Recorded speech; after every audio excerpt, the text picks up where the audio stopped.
اور یہ بانی پی ٹی آئی سے متعلق اب جو بات ہو رہی ہے، ایک تو -1 کا آپ تذکرہ کرتے ہیں کہ ایک تو اس پہ عمل شروع ہو گیا، دوسرا ان کی جیل سے منتقلی کی بات ہو رہی ہے، مچھ جیل کا نام لیا جا رہا ہے کہ جی منتقل کیا جا سکتا ہے۔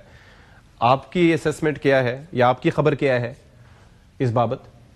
دیکھیں جی، میرے حساب سے ابھی تو مجھے کوئی ایسی چیز نظر نہیں آ رہی، اور جوریڈکشن کا ایشو ہے مچھ جیل کا، اور مطلب 1.5-2 مہینے بعد کوئی چیز ہو اور یہ جیسے جیل توڑنا چاہتے ہیں اور خدا نخواستہ کوئی ایکسیڈنٹ کرنا چاہتے ہیں تاکہ یہ 40 سال تک پی ٹی آئی والے اس کے اوپر سیاست کرتے رہے، وہ نہیں ہوگا۔ لیکن ابھی قریب وقت میں مجھے ایسی کوئی چیز نظر نہیں آ رہی۔ 1.5-2 مہینے بعد ضرور آپ جس انداز سے سیاست چل رہی ہے اس میں ضرور پاسبلٹی ہے شفٹنگ کی۔ اور یہ سہیل آفریدی کا کیا فیوچر آپ دیکھ رہے ہیں؟ گورنر راج کے آپ کو لگتا ہے کہ چانسز ہیں؟ بیکاز آج بھی وہاں پر گئے، ملاقات نہیں ہو سکی، لیکن یہ ہے کہ ظاہر ہے کہ وہ بھی پریشر بلڈ کرنے کی کوشش کریں گے۔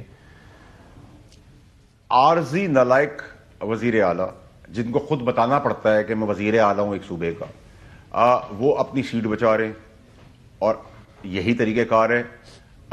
لیکن نااہلی کی تلوار، میں نے کہا نااہل، عارضی اور نالائق، ٹھیک ہے۔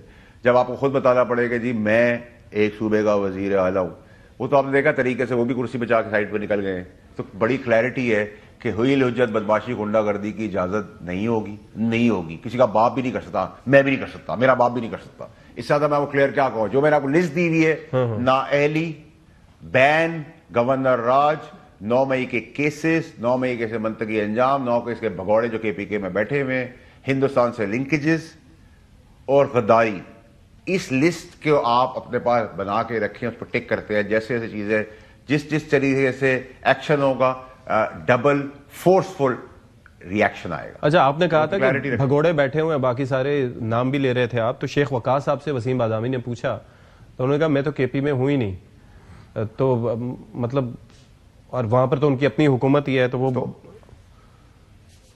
کہاں ہے؟ کے پی کے میں چھپے ہوئے ہیں، بھاگے ہوئے۔ انہوں نے کہا میں مفروض، پتہ نہیں انہوں نے کچھ کہا، مجھے کسی ٹویٹ میں نے کسی کا دیکھا تھا کہ وہ بھاگے ہوئے نہیں ہیں لیکن مفرور ہے، سم تھنگ لائک دیٹ۔ اس کا مطلب کہ ایک ہی بات ہے، تو جو ریاست کو کے ساتھ ڈیجیٹل دہشت گردی، ریاستی دہشت گردی کرے گا، اس کے ساتھ اسی طرح کا ٹریٹمنٹ ہوگا۔